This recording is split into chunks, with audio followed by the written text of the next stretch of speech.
welcome to Directionally Correct, a People podcast with Cole and Scott. Today's guest, Toby Culshaw. Thanks to our sponsors, Orgnostic. Fast track the insights behind your people data using Orgnostic by connecting all your HR data in one people analytics platform. Quickly uncover the insights you need to measure the success of your people initiatives. Orgnostic is the most innovative people analytics, generative AI, data orchestration, and employee listening tool on the market. To learn more, book a demo at orgnostic.com/directionally correct. Dang, what have you been living it up? Well, I was meant to book a holiday, but I forgot. I'm not very good at this stuff. You get around to it someday. Yeah, well, I've got this week off and next week off because next week we're doing a talent intelligence conference in Amsterdam. So I wanted to take time off. I didn't want to do that within work because you know how work can get. You don't want to be focusing on other stuff. So yeah, I've got next week off for that. But yeah, this week I thought we'd go away somewhere. Just didn't get around to it at all. And so we've had loads of day trips. So I've got 3 boys, and so it's been lots of days out beach, and then today we were rowing boats down a river. So it's been very pleasant. It's been very pleasant. Well, what's this conference? Do you want to plug it at all? I'm quite happy to. I don't really mind though. I don't really get too pressured with this stuff. It's a talent intelligence conference in Amsterdam. I'm doing with so it's the Talent Intelligence Collective. Obviously, it's the TI thing I run, but then we're doing it with Strategens and the Intelligence Group over in the Netherlands. But it's, I think, the first full-on in-person TI conference ever. We did a virtual one last year for the Jamboree, so Talent Intelligence Collective Jamboree. But I don't think anyone's done a pure play TI conference before, and I can see why. It was a right pain. Yeah, I was like, putting together a conference is miserable, and it's like, and what if no one shows up? That's the worst part. Yeah, and luckily the intelligence group have been handling like all the logistics stuff. I've got to give them huge props. They've done all the hard work, but it's hard because TI is still a really niche field. There aren't too many people that do it. And so many people have just had their travel budget smashed. So it's like, well, yeah, doing an in-person one, we probably haven't timed this particularly well, if I'm going to be honest with you. But well, you pick an awesome place like Amsterdam to travel to, though. It is quite a cool place. Like I was really lucky. I used to work at Philips, so a big Dutch tech company. So I used to go to Amsterdam quite a lot, and it's amazing how quickly you kind of take it for granted and become blasé with this stuff. But it's a cool city. It is a cool city. I mean, speaking of, I was just in Amsterdam probably about a month ago. And, just like cruise around the streets, you look at all the canals and all this sort of stuff. It's absolutely amazing. And a mother and daughter were passing the opposite direction. I could overheard the daughter say, like, "Mom, like, everywhere looks the same here." It's like, yeah, that's actually quite true. It is. Like it's so easy to get lost in that city because all the canals, there's no distinguishing features. They all, unless you like really know your bridges, and then you can kind of bridges are which bridges. But for all intents and purposes, it all looks the same. It's a great place. It's a great place. You ever been to Amsterdam, Cole? I have not. I've only been to Europe one time, and it was for my high school trip, and I went to London and a few other places, but never been over there. Well, Toby, do you mind if I introduce you real quick, just for the audience's sake? So Toby Culshaw is the talent intelligence leader at worldwide Amazon stores. Like you mentioned, you're previously global head of talent intelligence and executive recruitment research at Royal Philips. He's also the founder of the Talent Intelligence Collective, a talent intelligence mentor at Utter, and a co-host of the Talent Intelligence Collective podcast. So thanks for joining us today, Toby. I think we've used that word a few times now, talent intelligence. What is that? and actually, more importantly, can you tell us what it is not? Because I see a lot of people calling themselves talent intelligence nowadays. And I'm like, no, you're not. So can you tell us about that? Yeah, for sure. So it's a hotly debated topic, is the honest answer. So I got really into it a few years back, and we can talk about that, my past or if you want later. But through that, I really wanted to set a parameter of what is TI. What do we mean by this stuff?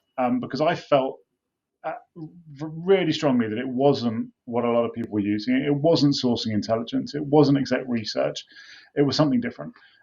So I started the group off, and we can talk about that if you want later. But we started messing around with definitions, and when I was doing the benchmarking study a couple of years back, we started really looking at the definitions people were using, and it was fascinating for me that the definition that vendors were using was different from the definitions that analysts were using, which was different from the definition that TI practitioners were using, and we were all seeing things slightly differently. Broadly, though, it's using external labor market data, whether it's about skills or jobs or people or companies, whatever it may be, to affect decision making processes within organizations is the broad definition. And that's the definition we kind of got to through the benchmarking study. And that's broadly the definition that I used within the book I used as well. I would say there's probably a risk element there as well. It's often to de-risk that decision-making process. But broadly, it's using external labor market data and then wrapping it in with some kind of internal data, wrapping it with some kind of analytics or intel or science type element to affect decision-making processes. I mean, like, let's dig a little bit deeper in there, Toby. So you say how do those two things like commingle? So you use external labor market data as a comparison base to. Yeah, I'd say this will probably answer a question we'll discuss later as well, which is how does it differ? And Cole, I know you mentioned how does it differ from other things, and I'd say that's one of the core bits is how does it differ for say people analytics, and I'd say traditionally people analytics is got a very structured, defined data set and data criteria that you can control, and you're coming very much from usually a heavy technical background with an eye to the external. But it's the external is there to help set the context, but it's not really the main focus of the function. TI is the inverse. It's like the yin and the yang. Traditionally, people aren't coming from a hardcore data background. We're using the vendor landscape more for that hardcore heavy lifting data analytics, forecasting type piece, and we're more that conduit to the business and that data translator. So it's kind of the yin and the yang. I'd say one thing that's really coming through in the last couple of years is how many more teams are standing up more technical capabilities within TI teams, but also how many more people analytics, data analytics teams, strategic workforce planning teams are starting to go, well, actually, we need to understand this context a little bit more to understand what we've got here. And it's messy. It really is messy because you can end up with some really structured, take a job taxonomy, really structured data internally. You know what your software engineer 1, 2, or 3 looks like. You know what your principal looks like. You know what it all means. That doesn't mean anything to the rest of the world. It doesn't mean anything could align. It doesn't mean that any of the national taxonomies are going to align even remotely with what you've got. So a lot of the initial stages with TI is to really go, well, this is what we've got and this is what they've got. How do they actually play together? How do they align? Because quite often they don't. An example, customer service assistant. We had a job at Philips, customer service. Every other customer service role you generally are going to look at will be your first line support for a call center. You've bought tickets to the Super Bowl and you can't get through. You're phoning up your customer service, customer support. Customer service for us was first line engineering support to help fix an MRI machine. Now, that's an entirely different proposition to what most customer service roles were. And so if you stayed at the surface level of like job taxonomy, all of your benchmarking data is going to be completely wrong. Any kind of data to look at total addressable market, if you're looking to launch a new site, for example, it's going to be completely wrong. So a lot of it initially is really that unpicking of what do we actually mean by this? What are you actually talking about here? Because quite often we'll, within our professional lives, use shorthand of, I need a software engineer or I need a finance controller or whatever it is. You need use a shorthand of a job title or whatever it may be. And actually, you really need to dig into that a lot more because it doesn't translate cleanly to the external world at all. And I know that you two actually just wrote a article together. Yeah, it was back in March. We wrote an article. Oh, March. It's been a while. Yeah, it's been a little while. Called "Talent Intelligence as Competitive Intelligence," and I thought this was kind of an interesting angle. And I'll stop sharing real quick because it's kind of bugging me. But I think, Toby, and I would be curious to get your perspective on this because the big question I have. So I understand merging the external data with the internal data, and I think that there's a lot of use cases to do that effectively. One of which we dug into about competitive intelligence. But why is that useful? Why is that different? Why is that useful? How does it help organizations? Obviously, we had some examples in the article, but I'd love to just get your perspective in general. Yeah. So I'd say there's a couple of different angles. The broader piece around TI, and I'm not going to be a politician and dodge the question. I will loop back, but it's going to sound like a weird answer at first. The vast majority of TI is location feasibility. If you talk to most talent intelligence teams, and I run this benchmarking survey, we just run it again for this year, you're looking at like 60, 70% of all work going through talent intelligence teams is location feasibility, full stop. The vast majority is around that. Now, within that, you're going to have lots of different elements. You can have compensation benchmarking, you're going to have talent flow analytics, you're going to have total addressable market, and you're going to have competitive intelligence. But the vast majority is around that location decision. Where competitive intelligence is strong, you can use it in a number of different angles. You can use it on what I'd say is a fairly safe plane. Digging into competitors to understand their organizational structure. Are they loaded top heavy? Do they have a very strong credit control function versus the rest of the industry? In actual fact, we had an organization where we were doing some digging into it in a previous company, for an M&A activity. And we could see that the company had a really strange structure compared to all of our peer group companies we were digging into. And they essentially had a very large credit control team compared to everyone else. It was magnitudes higher.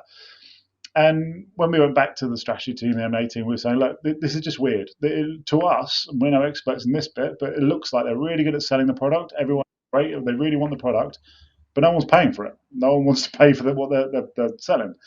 And it was true. When we were doing the due diligence, we were looking at the cash flows. They didn't have any money. They just couldn't get the cash flow going through.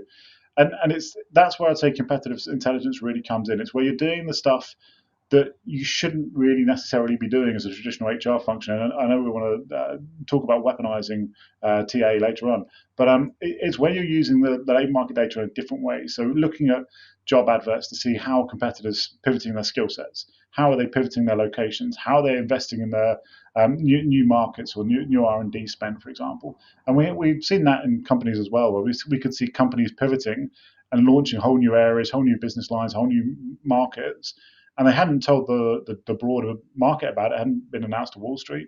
But the companies I was at, we could go to our leadership and say, actually, we can see these companies are pivoting. We need to be aware of this because it's going to hit our market share, or it's going to hit our product line, or whatever it may be. No, I love that. And you literally, I know we alluded to it a second ago, but I want to make sure we link to it in the show notes, because you literally wrote a book called Talent Intelligence. And it goes through a lot of these examples of very tangible, very tactical ways that talent intelligence can be used beyond just, location strategy, which I think all of us are pretty familiar with, or if you're familiar with the space, you're pretty familiar with that. I did want to kind of pivot though. You lead this group called Talent Intelligence Collective, Mm-hmm. which, as a person who's tried to kick off groups before and has tried to kick off conferences before too, you are a glutton for punishment, first of all, knowing that you're doing this. But tell us a little bit about that group. I've kind of crashed your party a few times. I love what you all are doing. Like, tell us about this group and how can people get involved if they're interested? Yeah, I agree. It is a bit of glutton for punishment at times, and you definitely go see the energies ebb and flow as it goes. And with all these things, there's going to be kind of a pivot point and economies of scale, and eventually it will self fulfill. But yeah, the TIC was essentially my way of dodging having to actually arrange regular calls. Ironically, I ended up arranging regular calls from it. But it started off where I was just when I was forming the team at Philips, I wanted to benchmark. This was a newly created TI team. I wanted to know what good looked like in this space. Who are the best people doing this stuff? And so I reached out to a few people, and I couldn't really find many teams doing it. But I found a few people that were doing this sort of work from people analytics teams or from HR analytics teams. And so I started having a regular monthly call, and then that started getting a bit ropey, so we shifted that to a quarterly call, and I realized I was really not the person to be setting the agenda on this stuff and keeping everyone on a really tight ship. And I was like, this isn't working. Let's create a Facebook group so we can all just drop in there and chat things asynchronously, and we can just run a bit more fluidly. And so I did that and created the group, and we called it the Talent Intel Collective. We just kept running off the back of that. It's really evolved. It really has. And I very grateful to everyone in the community, because it's grown through the individuals. We do a couple of different monthly calls, we do virtual meetups, we do various different things, but a lot of it is through the individuals. It's the individuals giving their time, it's the individuals giving their wisdom and their insight, because a lot of this is new. The vast majority of people standing up these talent intel teams are sub 5 people teams, and the vast majority have been created in the last 5 years. In actual fact, a huge majority have been created in the last 2 years. And so there aren't people to really benchmark this stuff off, and that's where also the book came from. Was, I'd have lots of calls with people just to give them ideas around how they could set these teams up, what it could look like, and invariably at the end of it, every single time, it was like, that's been really great. What can I read about this? And at the time, there was a couple of articles. We'd done a white paper when I was at Phillips. Malik and Poles did it, but we didn't. There wasn't really a kind of a chunky, substantive body of work to say, here you go, read this. This will help guide you. And so that's kind of what I did with the book, was just to give people an idea of, like, this is the current state of play. I'm not saying it's the panacea, it's not the answer for everything, but that was where I saw the world going at that time. And yeah, luckily it seems to be landing pretty well, and people are pretty happy with it. And you can also stop by the Talent Intelligence Collective and get a sticker or mug, right? Support the group, right? You can. I popped in there yesterday. I saw your blog. It's got all sorts of great info in there. I should have been wearing my swag today, shouldn't I? Yeah, I forgot about that. We need to send you swag too. Let's send you a little button or something. Well, honestly, I'm not very good at doing things the proper way. Generally, I look at kind of easy lift solutions that I can use wrongly to do what I need. So I needed a website to kind of host some of this stuff, and to put, if we wanted to put templates down, if we wanted to put reports out there, etc. I wanted a nice, easy way we could have it as like a central hub where people can just grab all this stuff. And the Google Sheets thing wasn't really working, so I thought, well, what's an easy solution? And I saw Shopify, but obviously to create that, you need some kind of producty type piece as well. So yeah, I ended up creating a bit of swag there. So some people have been very generous and jumped into it and grabbed a load of swag, which is it makes me chuckle. It's amazing. Some of it. How many bomber jackets have you sold yet? Not many. I think there's only one bomber jacket. But the bits that made me chuckle is because I didn't, I'm no retailer. I don't know what I'm doing with that stuff at all. So I hadn't accounted for like local taxes or any of that sort of stuff. Yeah. Quite a lot of it. People were buying it, ringing it up. It was great.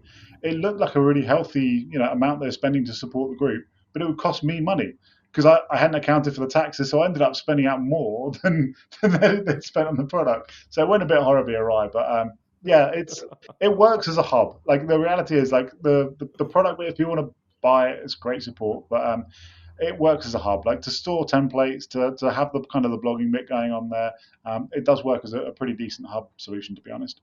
And like I said, everyone should stop by there and like check it out because there's lots of great information on there. But let's circle back to your book. Like you say, you don't do things the normal way, and you kind of laid out why you wrote the book. But how did you write the book? Like right now, I'm writing a book chapter, and it's the worst fucking thing on earth. And I know Cole was gonna write a book, but like I don't know if it's still going or not. No, no, that thing materialized and unmaterialized like 10 times. Yeah. And I finally just gave up on it.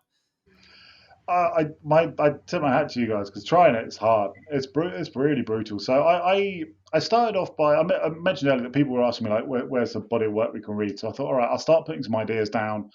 And initially I was just going to launch it as a series of like LinkedIn articles or blog posts or whatever. I was just going to have a series of articles. And then somebody introduced me to their publishing editor, and the publishing editor and I had a chat. And I wasn't really at first taking it too seriously in terms of writing the book. I was like, all right, I'll have a chat. Let's see where it goes. And then we had the conversation, and it went well. And you kind of go through the whole publishing editing process of whether they sign off on the book and everything else. Honestly, for the first 6 months, I'd written about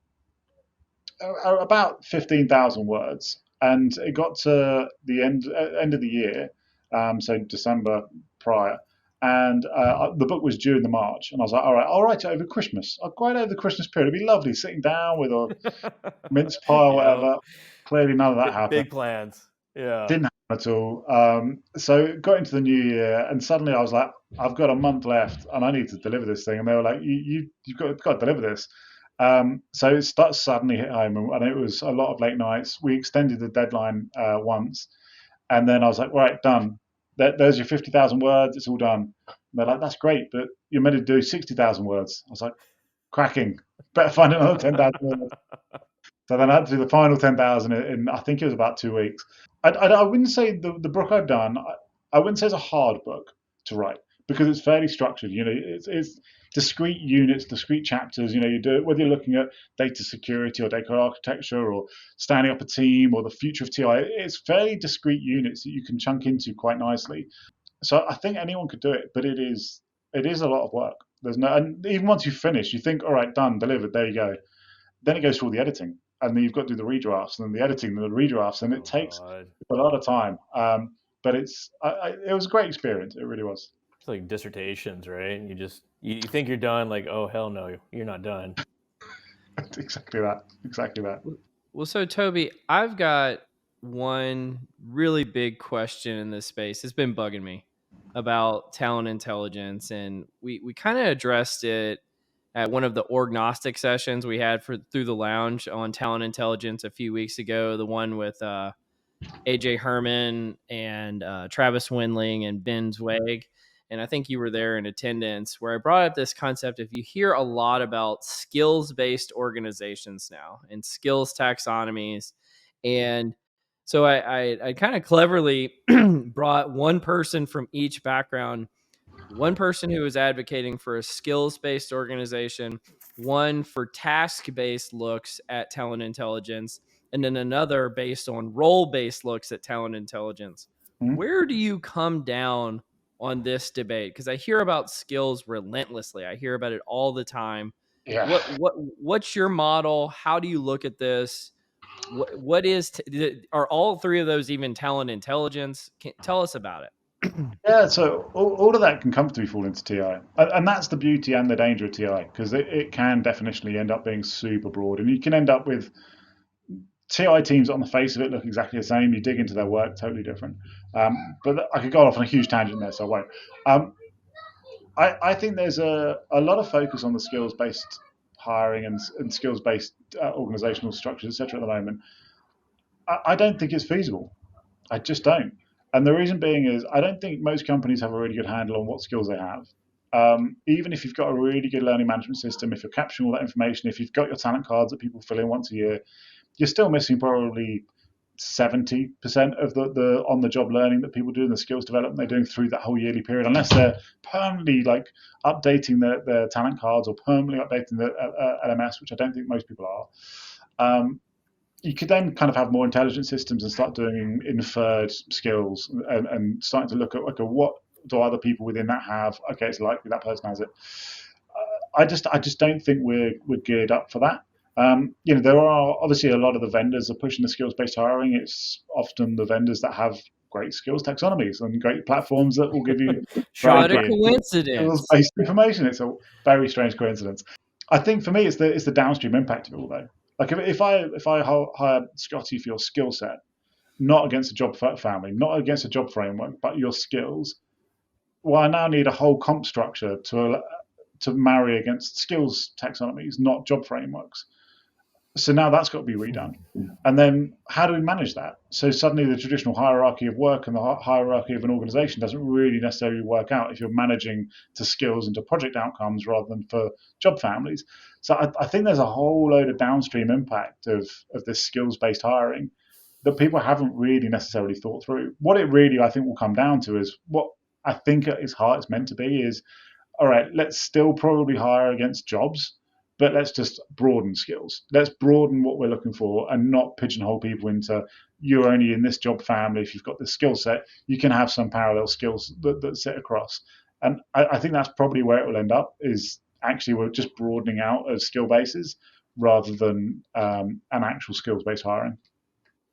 But those skills are a real deal. So, like, imagine you're hiring an IO psychologist, right? Fantastic. You do that. If you want someone that knows like how to code, that's a little more rarefied. If you want someone that knows, say, NLP or ML, that's even more rarefied. Mhm. I imagine you got to be you expect to be paid for this sort of rarefied skill set, right? Yeah, I completely agree. Completely agree. Well, I think, and let me jump in here. I think, I think everyone understands that perspective, Scott, and it seems really like a valid perspective. I think where the challenge comes in is the folks that are pushing, we're just going to get rid of the concept of jobs. And now all you are, you're not a person working in a job. You are just a collection of skills. And that's going to manifest itself in a skills-based organization, and we're going to be able to do things very fluidly. And that's where you kind of lose me, is like, okay, well, I think we're still going to have jobs in the future. I don't think we're all going to be 1099 employees who like act like Uber drivers of machine learning, It takes or an incredible amount of architecture on the front end. exactly. And it would be amazing. Like I remember having conversations with the head of people analytics at Philips when I was there way back, and we were talking about how could we have. It was when the gig economy was like the really hot topic of everyone, and I was like, how can we build gig economy flexibility and agility and freedom within an enterprise organization? And we were talking about kind of that whole how would that work? And I think it was very similar, conceptually in my brain for this. Is if you're being hired against a skill, great, coming in, you need to essentially sell your services internally within organizations and to get the work coming in, because if you're not in a specific job, you might not have a structured workload coming in. You need to go out and sell your services and sell your skills. I think it really does call for an entire shake-up of the whole HRIS landscape to make that work properly. Toby, just very quickly, you're based in the UK, correct? Yep. Like, what are the differences that you see working in the UK for, say, an American-centric company? Oh, good question. Is there like an inhibiting factor? Is there a I think there's benefit to it?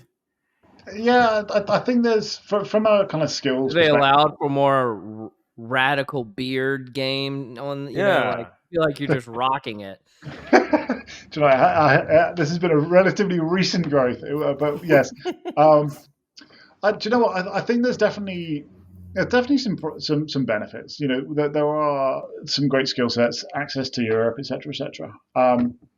I think there's some real challenges as well that comes with it. And one of my favorite books is The Culture Map, which talks around cultural norms and how different cultures work within an organizational structure and an organizational setting.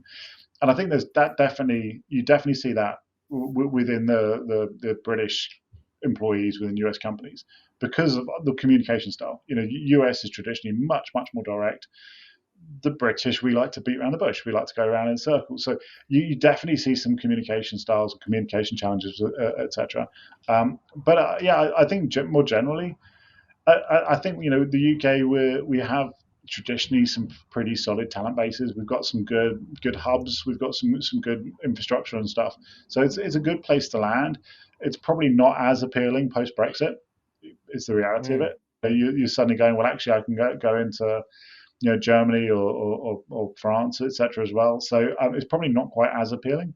But we're still seeing a lot of investment coming in. I sprung that on you. I was curious. No, I'm very laissez-faire with this thing. Spring anything, I don't mind. How long's that beard going to get then? And you're going to spring anything? Yeah. I'm still debating whether I'm going to go kind of Sons of Anarchy or whether I am actually some kind of pirate. I'm not too sure. A little mustache wax, Get a. Do you know, it all started because I had a beard for years, and so my wife turned around to me one day and went, "You realise you keep it so short, people just think you haven't shaved for a day." And then I started growing it out. I had somebody that I'd genuinely worked with for about 7 years turn around to me and went, "Oh, you've grown a beard. How long have you had a beard for?" And I was like, "The entire time we've known each other, 7 years." And they had no idea I'd even been bothering to try and grow a beard for that period. You could make an argument they had beard blindness. Have you ever heard of this term face blindness? Like people who meet other people but can't recognize them. Prosopagnosia. Yes. Well done. Way to go, Scott. That's a great pub quiz knowledge there, isn't it? Just pull that out. Full of it. Or the people that have like phantom limb syndrome, like they lost their arm and still think it's there. I wonder if I'm going to have phantom beard syndrome when I cut this off eventually. I'll be stroking the beard that doesn't exist anymore. Yeah. I think I have the inability to remember people's names. That's my face blindness, name blindness. Yeah. My thing with the beard is, if you cut the beard or if I cut my beard, it's like phantom beard, real double chin. Oh, Trying to mask that big Hiding a guy. lot under here. Hiding a lot. it's adaptive. Helps you out. Well, you two want to do a little confusion matrix? Let's do it. Do it. The confusion matrix. All right, Toby. We're gonna do a pick your poison. All right. So we give you two options. You get to pick whichever one you want, and we'll roll with it. Let's do it. Okay. One, the most embarrassing element in your music library, or two, the weirdest skill you've learned on the job. Oh, I'll go the worst music. I'll give you two as a little treat. My first ever concert was a Bananarama concert, which I don't even know how big Bananarama were across the pond, but yeah, Bananarama concert, and I fell asleep during it. I fell asleep before they even got on there. I was in the stands with my dad, and my sisters were down in like, the what would have been a pit in any other based Bananarama. So that is a pit. But yeah, they were down there. I fell asleep before they came in.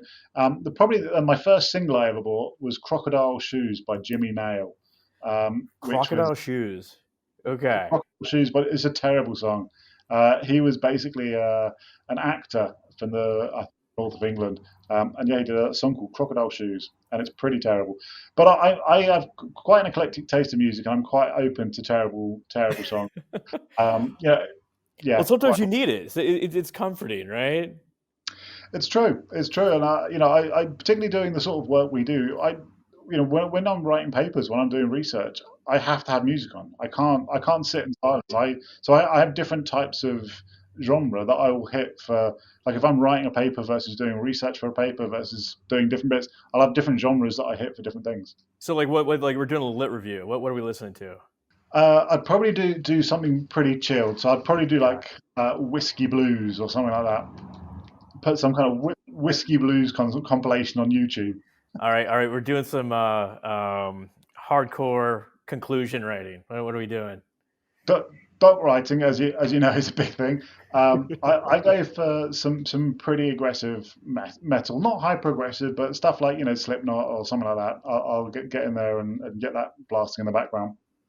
I need to read some of your dogs. Yeah. Exactly.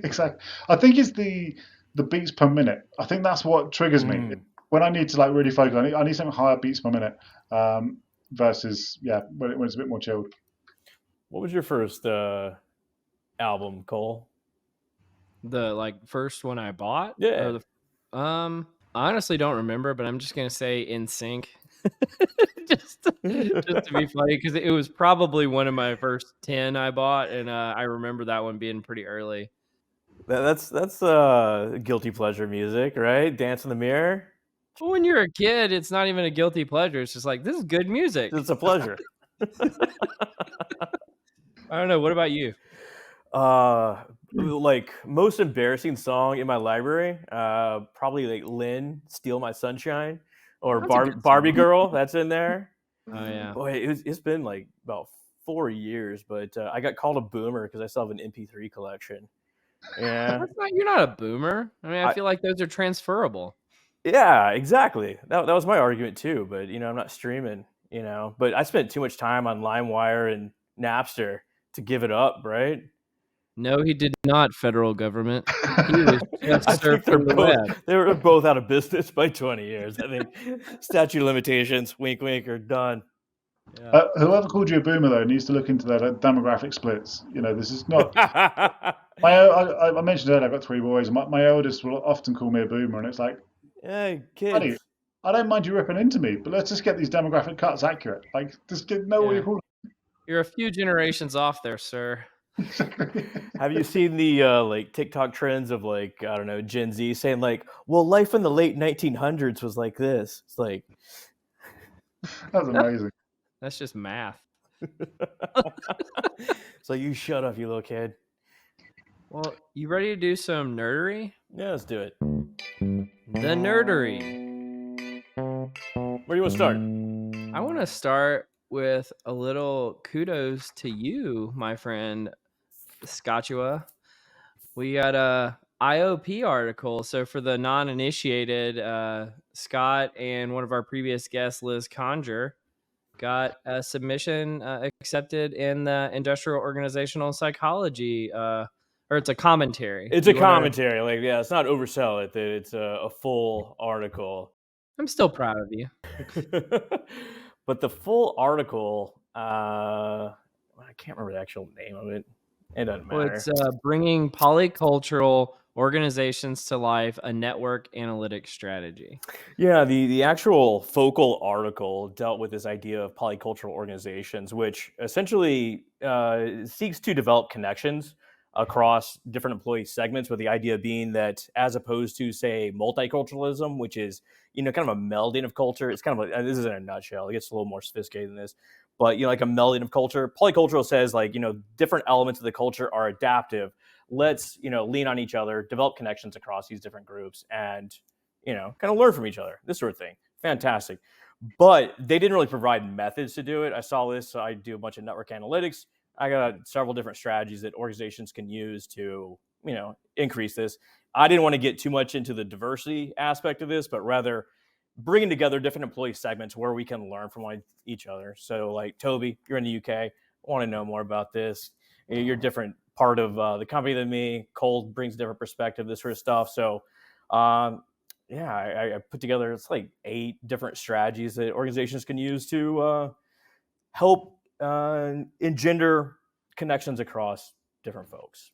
Well, can I ask you a question about it? Just back, this is kind of a words and terms question of, you mentioned multicultural versus polycultural. Mm-hmm. And O&A seems like it's uniquely suited to analyze polycultural circumstances due to the methodological limitation that you mentioned from the focal article.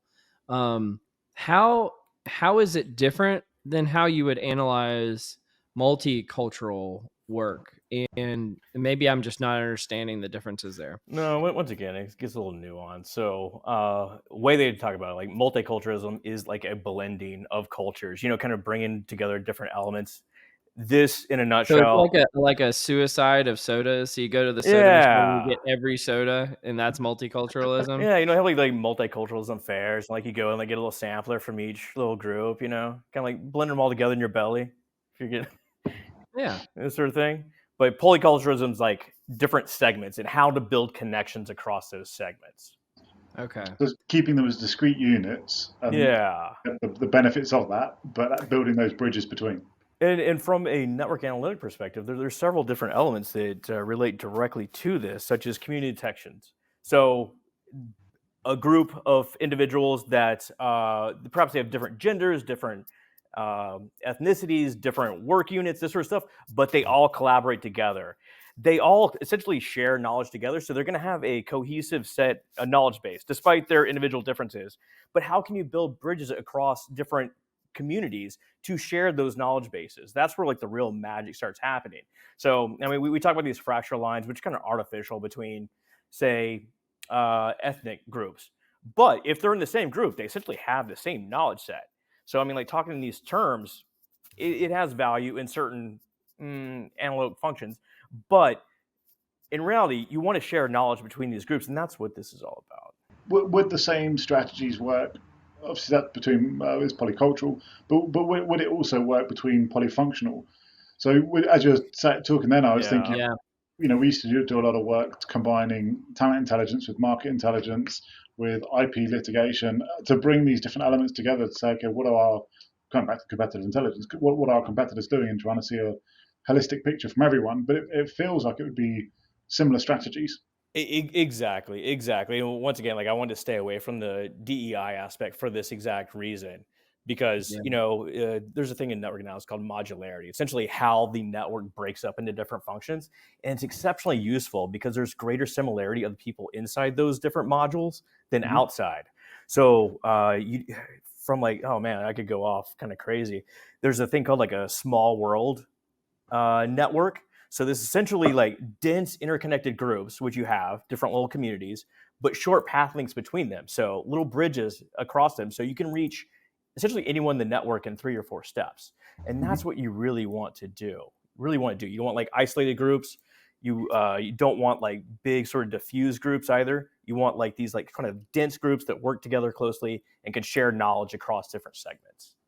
Well, I'm personally pro isolated groups and anti collaboration, so I am against your research, sir. And luckily, it's not really my research. It's just different strategies that people can use. So, like, to Toby's point, like you can use this in sort of any application, really, if you want to like develop connections across people. Well, that's really cool. That's super interesting. It is. It really is. Well, let's go on to our next one, which I'm really curious to see what you guys think about the prevalence of what we're about to share. But I think you came across this, Scott, this Twitter post or X post on this guy Santiago says, I fired somebody cheating. He was working 2 jobs, and he gives this whole detailed story about this person on his team who wasn't doing a really good job. Come to find out that he was actually working 2 jobs at the same time. He had never quit his previous job, and since he was remote, he was working now. And they came up with this term, overemployed, which I guess is like a whole trend on the internet. And Scott, I think you had some perspective here too. Do you want to kind of keep going with it? Oh, well, I mean, perspectives. Like, well, Santiago is a wonderful Twitter follow. He's great. If you're not following him, follow him because he like writes really, really compelling sort of things. It's amazing, right? Someone just like the fucking balls, to just like, yeah, I'm gonna. Who knows if he says 2? He could have 8 jobs. You know, it takes a while to be found out and essentially let go. So I mean, like someone could be raking in 8, 10 paychecks. Who knows? Well, so this is the question. I actually have 2 questions about this, right? One is, how prevalent do we think this actually is for remote-based workers? And then the second is, other than people fessing up on Reddit or something like that, Yeah. how would you find out that this is happening without doing creepy stuff to monitor your employees? I mean, it feels apocryphal, right? Like no one would actually do this. No, they're doing it. Yeah. I think it's. Have there been isolated cases? For sure. Will people do it? For sure. I don't think it's anywhere near as prevalent as people are making out. And you know, there's arguments. The whole push to return to office. One of the triggers for that was this movement of being overemployed. I'm not convinced. And the bit I when I was reading Santiago's piece, and there's nothing with regards to Santiago, but when I was reading it, I thought, well, you're not firing him for the person for being overemployed. You're firing them because they weren't meeting the performance target. And for me, that's the fundamental question. Do I care if any of my employees in life have 2, 3, 5, 10 jobs? No. I care about what they're producing. So if they can have efficiency gains and can produce a week's worth of work in a day because they're hyper efficient and they've built automation into their workflow, etc., why should I penalize them for that? Now, equally, I think it's a lot easier in certain countries than others. The UK, it would be really hard to do this because you've got PAYE. If you're employed by a company, they can see if you're double employed. It would be picked up super fast, unless you're self-employed and you're going in on a contract. It would be super fast picked up. So I don't think it's as big an issue as people think. You mentioned an acronym, PYEE. What is that? PAYE, which is pay as you earn. So it's essentially as you are paid from your employer, the government will automatically tax you at source. So we don't do annual tax returns in the same way. It's just every single pay slip you're taxed immediately. Yeah. So if you were working 2 jobs, the government would immediately see that, and you'd have a different tax code, and so it would immediately get picked up. You're working multi jobs. That is a clever way. I don't know if it works this way in the US, but a clever way to suss this out, if you really were like trying to dig into it, would be to go to the IRS. You know, could you get those records though? I mean, as an employer, I have no idea. I've never tried to do this, Yeah. but yeah, I mean, maybe that's a method of going about doing it. Like going back to the prevalence of this, like this is a specialized person. Like this is the tail end of distribution of someone that would actually do it. I know far more people that have a 40-hour a week job and only work 20 hours a week, and the rest of the time they sit there on their ass playing video games. Just don't have the sort of gumption to take up a third job or something like It would be funny or fun if you were at a cocktail party to kind of brag about this. Like if you were doing it, that. like I've got 3 jobs. I couldn't take that level of admin, if I'm going to be honest. The amount of admin in one job is enough. Oh I yeah. can imagine the admin resources needed for 3 jobs. No, it's not one for me. Well, is this like an offshoot of like say the gig economy? Like this seems to be like to your point, like I think this is the logical conclusion of the gig economy. Like this was almost like if we, I mean, I guess I would be curious about your perspective about this too. But I saw the gig revolution as kind of a failed revolution. Like there was a point in time where everybody's saying like everybody's going to be a gig worker, yeah. and we're seeing this exponential curve and rise in this type of workforce, and it's like plateaued pretty quickly in terms of the types of gig jobs versus non-gig jobs that are going on out there. But if it were to really go up that exponential trend like they projected it to a few years ago, this would have been the conclusion of what it looked like, I feel like. Yeah, it's like mentally, I don't see it as any different as an Uber driver doing a lift and delivering a pizza at the same time. Yeah. It's using your efficiencies. And But that's how Uber Eats was formed. People but need pizza and I money. agree. I think it comes down to me though, for fundamentally as to what are we employing people for. Are we employing them for time, or are we employing them to produce? Mm-hmm. If you're employing people for time, then sure, this overemployment is a real problem, and you've got to work out your timings. But if you're working them to produce, then it should be a productivity piece. Either you as a manager don't have a good hand on what they can produce in a given period of time, or just accept that if they're producing what I want from them, great.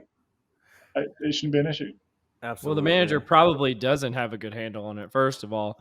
But second of all, I actually really do agree with you on one point that you made, Toby, about I think a lot of folks use this type of thing as an example to try to push the return to office. Hmm. And it's a bad example for that. Like it's not a pervasive problem, right? Or at least statistically speaking, it's not. So what do you mean? Like just like prevent people from doing this, or just like keep them under the watchful eye of Watchful eye. supervisors? Yeah. But then the flip side, most companies going back to the office aren't going back for 5 days. So if you were Yeah. overemployed, for argument's sake, you just go into one office for 2.5 days and the other office for 2.5 days. Like, Brilliant. I love that. we can keep it going. It's not dead yet. You need to find 2 offices that are next to each other. Just kind of see As long as everybody. it's within the same city, you're going to be fine. It's going to be no problem at all. I mean, like delivering for Uber Eats is one thing, but like the cognitive load of like just trying to keep everyone's name straight and like who the players are at 2 knowledge jobs would be like. They might be doing the same. You could just get an Uber together to the other office every Wednesday. Oh yeah, third option. All right, I'm going to move us on to our last nerdery topic. And I had sent this to you a while back, Toby. Dr. John Sullivan is somebody we've mentioned a few times on the podcast. And this is a relatively new one of his articles called Using Weaponized Recruiting Tools to Achieve Talent Domination by Shifting to an Aggressive Competitor Strategy. And in the article, he talks about some of these concepts like hire to hurt, a direct raid on a competitor, team lift outs, recruit industry icons for attraction and branding, purposefully hurt your competitors' recruiting capabilities. And I could go on. I guess like we've cited John Sullivan a few times on here. I'm noticing a trend in his articles are getting a little bit more radical every article he writes in terms of like, I don't know, controversial or just maybe I'll just even call it mean. They're just mean spirited. I guess I'm really curious to talk to you, Toby, about since you've been in this industry for a while, you've been on kind of the intelligence side, not just the sourcing side. Do you think it's I guess a two-part question. Do you think it's worth using these weaponized recruiting tactics? And do you think that organizations who do employ them actually do get ahead in the long run? Or is this end up hurting them more in the long run? So, to carry, I don't think many are doing a lot of this stuff. They might do it in isolated pockets. It's most Mm-hmm. aren't. It's a natural conclusion. If you assume that there's a war for talent, then this is a natural conclusion. Yeah, let's go scorched earth if we're at war, right? For sure that you can do this stuff. I made recommendations, and that's right. It was this sort of work that got me into talent intelligence. When I was in a defense firm many years ago, and there was a cybersecurity person we were trying to hire, and it was a specific accreditation for the UK government, and you could only get this accreditation if you employed someone with that accreditation, and then they get the whole team accredited. Mm. But you couldn't just send a team away, and we kept looking for this person, and there were only 13 of them in the whole country that did this stuff. And I remember going through, and they weren't getting paid a huge amount. They were on 30, 40K. We were offering them 60. They were getting counter offered 90. And so I just went to the head of cyber and the finance leader and said, look, let's just take them all. Take all 13 of them, give them 100 grand, 150 grand a year, doesn't make a difference. Take them all for a year, 2 years, whatever we can afford, whatever we can get signed off. Because it would cost us whatever it was at the time, 10 million quid, 15 million quid, whatever it was. But the market opportunity, you can't bid for any UK government cybersecurity work if you didn't have these people in place. So the market was the Mm. entirety of the UK cybersecurity government market for a year. Um, and the head of cyber was up for it, but the finance wouldn't sign off on it. But this sort of work, this disruptive hiring, disruptive practices, is something that does go on. We used to target when we were doing program bid work. We'd look at, okay, what's the program delivery team in the competitor? Because you'd know who the competitors were broadly for this work. Who's the program lead for this? If we wanted to disrupt and take that program lead out, what would that do for their capabilities? Who else have they got in that team that we could rip out to affect that? But the reality is, most businesses aren't comfortable signing up for that sort of stuff.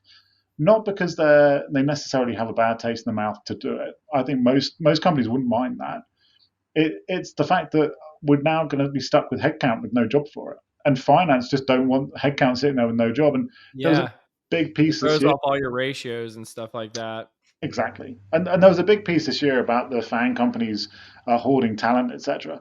I can't speak for upper echelons of the gods in these FAANG companies, but I've never been in a company where someone's just signed off, here, go hire 1,000 people and just don't give them any work. Like, there's never been a hoarding aspect. It's been, if you've got specific headcount signed off for specific delivery. And equally, individuals wouldn't want to go and work for a company where there's no work to do. So I don't think it's as easy as I'm a big fan of Dr. John, so I'm a big fan of his work, and these techniques absolutely can happen, but I don't think they necessarily work in as clean cut way as it would suggest. Would you want to work for this company anyway? Like, or this person? Like, imagine you walked in, they're like, "We're gonna destroy the competition. We're gonna steal their talent. We're gonna do all this sort of stuff." Like Yeah, we're gonna key their warmongery. car. We're gonna Yeah, slash it's their tires. like I mean, it has like inherent ramifications for the culture of the organization.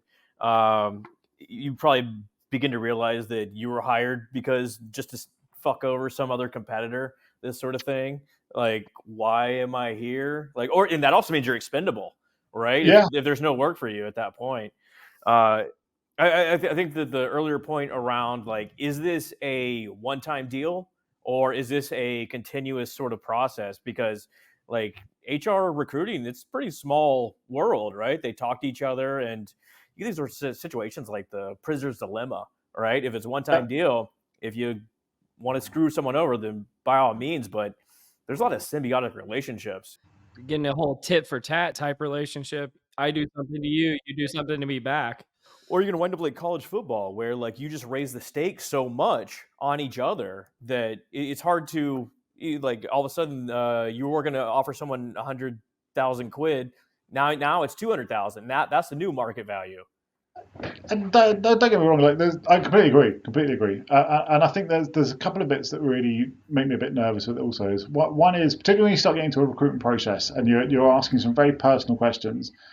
I think there's a line in the sand. It's what's appropriate, what's fair, what's true, and loading recruitment processes for a corporate intelligence perspective, I've never been a fan of. Mm-hmm. I look at that and think, do you know what? That's just not unfair on the candidate. It's unfair on the individual that's being asked to do this, and it gets a bit too close for corporate espionage for my liking. I'm just not a fan of that.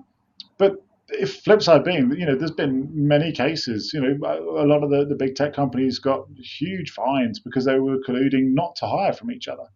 So I think the thought that it's aggressively people targeting or ripping out teams, can you do it for sure? Like, Yeah. have I seen of entire teams in financial services being lifted and shifted to other financial services organizations? Yeah, I've seen it happen.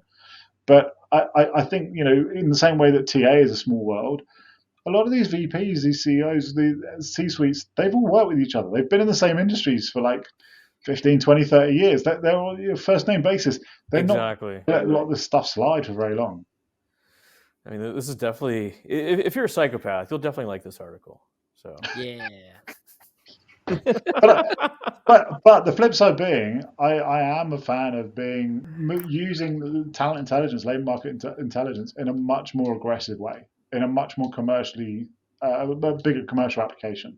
I think we are generally in HR, we are quite, we hold our data within, and we're not very good at flipping it to what's the commercial impact of this stuff. yeah. And that's one thing that this article does really well, is to highlight actually what we do here. We can massively disrupt commercials for our competitors. Yeah, it's almost like you're using talent intelligence for competitive intelligence or something like that. I don't know. Yeah. Someone should write an article on that.